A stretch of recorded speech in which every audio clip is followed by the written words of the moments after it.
Hey Jim, welcome to the 2019 OEC golf event. Just want to give you an opportunity here to view your swing at regular speed. We'll let that play on through. We'll put you back in your dress position, and then we'll go ahead and take a look at a few things for you.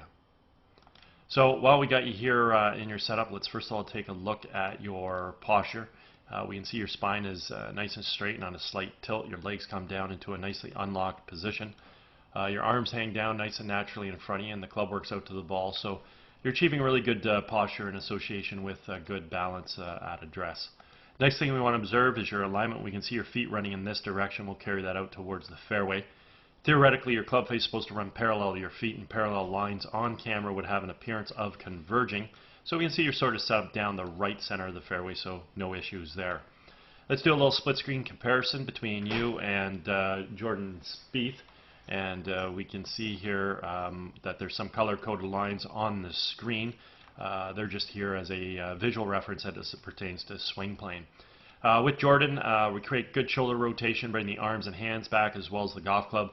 We want to see the club coming back on the red line on plane. And from this vantage point here, we're going to start to create some wrist hinge into play where we're transitioning the club head from below to above our hands. And then we're going to work the golf club from red up to yellow or blue. When we finally set the club at the top of the backswing, we can see the left arm of the club situated on the blue line in Jordan's case with full shoulder rotation, and we do that about a very stable right leg. With your backswing, we can see that you draw your hands back very nicely, turning your shoulders. Club coming back on a beautiful swing plane at this point in time, so it looks really, really good. We want to continue to turn, create some wrist hinge here, so that looks really, really good as well. And then we want to work that golf club up to the top, so let's see where you set yourself at the top of the backswing. When we're at the top of your backswing, we can see that you've created very good shoulder rotation on a very stable right side, maintaining your posture. We do see that you set your arms a bit shallow.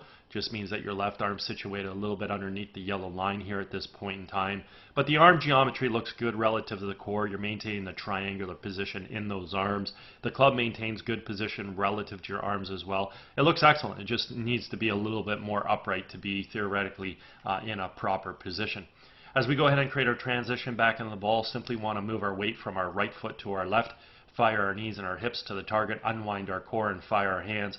And doing so, we want to make sure that we're bringing the golf club from blue, in Jordan's case, back down to yellow, then ultimately back down to red, which is where the club originated from. And that's exactly what we see here with Jordan Spieth.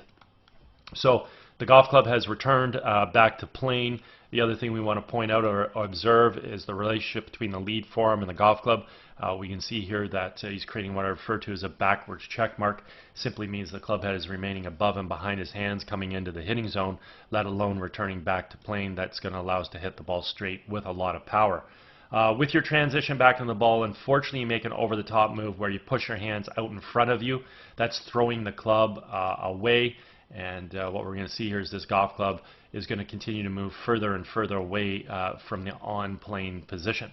So if we go to the next frame, we can see that it moves out in front, and it's just going to continue to move further and further out in front here as we're approaching the ball.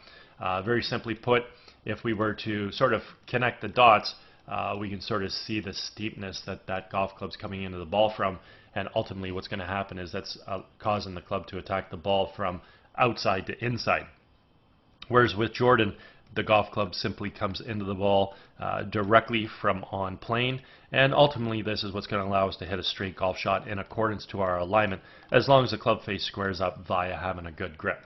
Therefore, at this point in time, what we can do is take a look at the path of the clubs. We can see with Jordan Spieth, the club is inside the ball, expands out, makes contact, moves through on a nice natural subtle arc. Your club is inside the ball, dropping down and across to make contact. Very simply put, if we square the club face up to that swing path, what will happen is we're going to pull the golf shot in this direction. Okay? If we happen to release the club relative to that path, then the ball's going to end up going even further left with a bit of a pull draw or pull hook. If we leave the club face open to the path, we won't start it as far left. Then hopefully we can just impart a little bit of left to right spin and hit a little bit of a fade. If we leave the club face too open, we block the ball even further right. Now the face is too open, we've imparted too much left to right spin, and it's going to be a block slice. So The end result of your golf shot is dictated based on the timing of the club face, because your club is attacking the ball from the outside and moving across. If we release the club, it follows yellow. If we leave it open, too open, follows blue. And if we time it properly, it'll follow yellow, and then everything will turn out for you. At point of impact, we can see your right heel coming a little bit off the ground, as we can see with Jordan. And then as he moves through, I just want you to watch the continuing activity of that foot. Gets up off that right heel fully onto his right toe. We can count the spikes in the shoe. Weight gets on the left side, allows the hips to square around, shoulders fully rotate, hands are high, and the club's back in behind us. As you move through your golf shot, pretty decent footwork there, allowing you to get through to a pretty good finish.